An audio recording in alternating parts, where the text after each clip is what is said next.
Si cette semaine, le gouvernement du Premier ministre Michel Barnier a été censuré par l'Assemblée nationale, notre paracha de la semaine Vayetse aussi, visiblement, la Torah elle-même s'est autocensurée.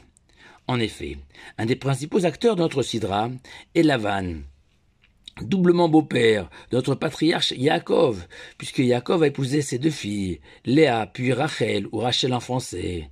Lavan était également l'oncle de Yaakov, puisque Lavan était le frère de Rivka, notre patriarche, mère de Yaakov.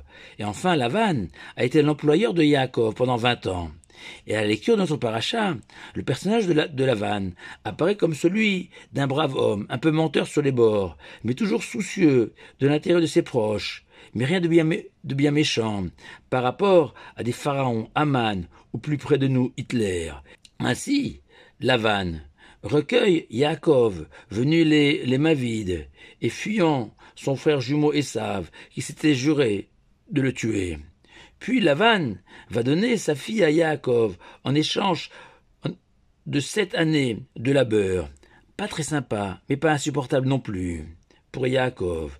Et quand Yaakov lui reproche, le lendemain du mariage, de l'avoir trompé et de lui avoir donné Léa plutôt que Rachel comme convenu, Lavan rétorque qu'il a respecté la coutume du pays, qui était de ne jamais marier sa cadette avant sa fille aînée. Puis, même si Lavan changeait sans cesse le salaire de Yaakov, cela n'a pas empêché Yaakov de repartir à la tête d'immenses troupeaux, de nombreuses servantes et serviteurs.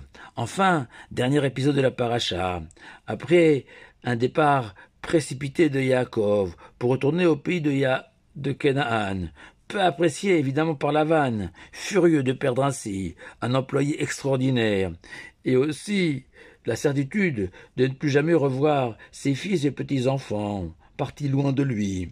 Pourtant, Lavan saura se maîtriser et cédera à l'intervention de Dieu, lui apparaissant en rêve, le mettant en garde de ne pas faire de mal à Yaakov, de ne pas le retenir de force auprès de lui. Et Lavan va aller jusqu'à conclure une alliance de paix avec Yaakov autour d'un bon repas. Clairement, Lavan n'apparaît pas sous les traits d'un des plus grands tortionnaires de notre histoire. Et pourtant, surprise, le soir de Pessah dans la Haggadah, en introduction au récit de la sortie d'Égypte, pour démontrer que jamais Dieu n'abandonne ses enfants, nous allons rappeler que non seulement le Tout-Puissant nous a sauvés de Pharaon, mais nous a également protégés des dangers de Lavan. Et nous rajoutons de manière incroyable qu'en fait, la délivrance de l'Égypte des mains de Pharaon n'est rien par rapport au salut offert par Dieu à Yaakov, en proie à Lavan. Car la Haggadah affirme que Pharaon, malgré sa cruauté, ne s'est attaqué qu'aux hommes, mais jamais aux femmes d'Israël, tandis que Lavan, Bikesh l'accord et Takol, a projeté de tous nous anéantir, l'accord signifiant littéralement déraciner. Juste impensable de pouvoir prétendre que non seulement Lavan a été un ennemi redoutable de Yaakov, mais plus encore, plus odieux que Pharaon, qui a jeté au Nil un nombre incalculable de petits bébés, sans compter toutes ces années d'esclavage, de millions d'hommes et de femmes d'Israël, avec des souffrances indescriptibles. C'est un sage américain contemporain, Rabbi Nissim Tlushkin, que j'ai choisi pour expliquer ce classement surprenant de nos ennemis.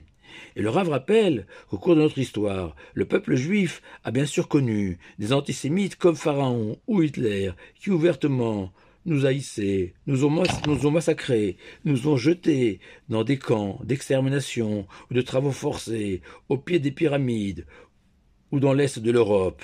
Mais leur dessein, le but de Pharaon à Hitler en passant par Aman, était clair, nous exterminer.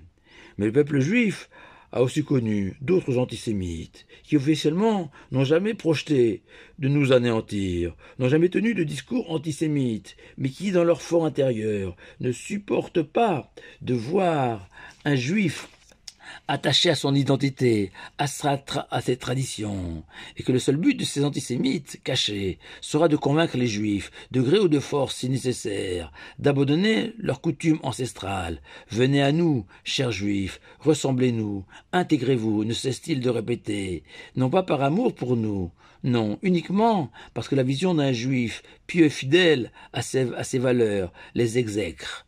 Un bon Juif, pour ces antisémites, est un Juif assimilé, qui mange comme eux, qui travaille comme eux, selon leur calendrier, qui s'habille comme eux. Un bon Juif est finalement un Juif qui ne l'est pas. Et c'est la raison pour laquelle l'Agada affirme que Lavan a cherché à nous déraciner, c'est-à-dire à nous couper de nos racines, de la tradition, de nos ancêtres.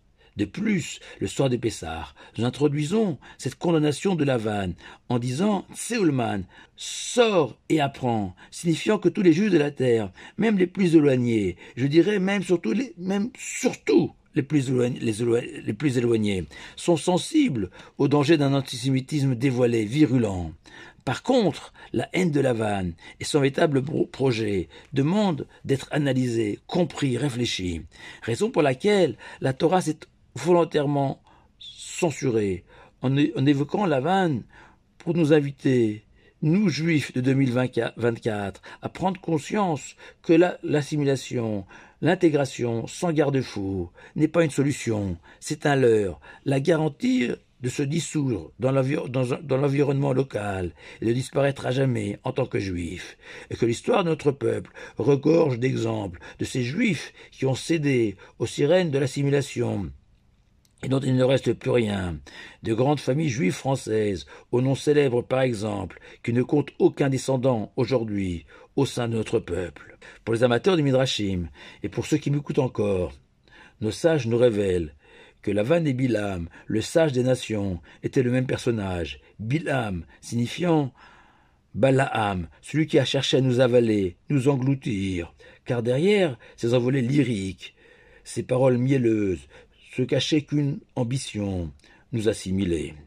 Alors, si la censure du gouvernement Barnier marque la fin de vie de ce gouvernement, la Torah, elle, s'est censurée pour nous inviter à mieux vivre plus longtemps en tant que juifs éternellement, à condition de réfléchir, d'étudier cette paracha de Lavan.